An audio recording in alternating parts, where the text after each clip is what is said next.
इस वक्त मेरे साथ मौजूद हैं केंद्रीय मंत्री रामदास आठवले साहब। सर, आज शरद पवार का बर्थडे है, प्रधानमंत्री ने भी जो उनको विश किया है। इस सबके बीच में अजीत पवार जो दिल्ली में ही है, उनकी जो है मुलाकात हुई है, काफ़ी वक्त गुजारा है पवार साहब के साथ में। मुझे लगता है कि अजीत पवार ये मतलब शरद पवार के नेतृत्व में नेता बन गए हैं और अजीत पवार जरूर मतलब शरद पवार से अलग हुए थे और उसका कारण ये था कि भाई शरद पवार ने ही एनडीए के साथ आना चाहिए, महायुति के साथ आना चाहिए, उनकी भूमिका थी, लेकिन वो पवार साहब ने नहीं सुना। इसीलिए अजीत दादा पवार के साथ जो 42 एमएलए उनको लेकर वो साथ में आए थे।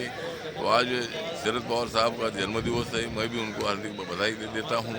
और शरद पवार हमारे महाराष्ट्र के जाने माने नेता है, देश में भी उन्होंने बहुत अच्छा काम किया है केंद्र में। तो आज अजीत दादा पवार उनको जाकर मिले हैं तो मुझे लगता है कि फैमिली रिलेशन है और उनके चाचा हैं, तो चाचा को मिलने का कोई उनको पूरा अधिकार है। कोई राजनीतिक जो है कुछ समीकरण तो नहीं बन बिगड़ रहे हैं महाराष्ट्र में, क्योंकि आप राजनीति को, महाराष्ट्र की राजनीति को बहुत अच्छे से देखते रहे हैं। मुझे लगता है कि महाराष्ट्र की राजनीति का कोई समीकरण बिगड़ेगा नहीं। अजीत दादा पवार हमारे साथ ही रहेंगे और उनको मिलने के लिए गए तो उनका फैमिली मामला है और इसीलिए पवार साहब उनके नेता भी रहे हैं। तो इसीलिए मुझे लगता है कि अजीत दादा ने उनको बर्थडे के दिन मिलना जो है वो मिले, बहुत अच्छी बात है और उनका फैमिली रिलेशन अच्छा रहे, ऐसा मुझको लगता है। लेकिन सबके बीच में जैसी जानकारी आई है कि अजीत पवार ने शरद पवार साहब को ब्रीफ किया है कि क्या कुछ घटनाक्रम चल रहा है, कौन कितने मंत्री बन सकते हैं या फिर कब तक शपथ ली जा सकती है, इन सारे घटनाक्रम पर भी।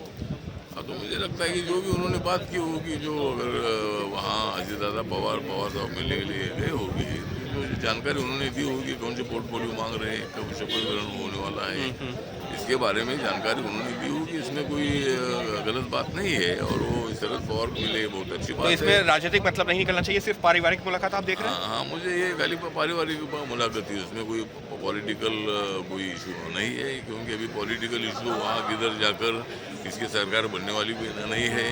तो कांग्रेस पार्टी के पास और महाविकास आघाड़ी के पास खाली 49 लोग ही है। तो इसीलिए मुझे लगता है कि अजीत दादा का ऐसा निर्णय कोई नहीं हो सकता है।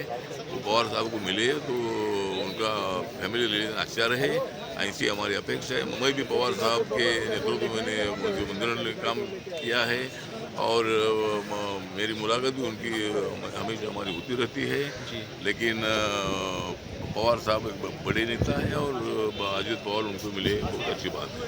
तो रामदास आठवले साहब जो कह रहे हैं कि अजीत पवार और शरद पवार की मुलाकात के राजनीतिक माने नहीं निकलने चाहिए, उनके चाचा और भतीजे का रिश्ता है और वो उसी कड़ी में अगर मुलाकात हुई भी है तो उसमें कोई बुराई नहीं है और उसका राजनीतिक मायने नहीं निकलने चाहिए। Ankit Gupta, ABP news, Delhi. ABP Majha, उघडा डोळे बघा नीट।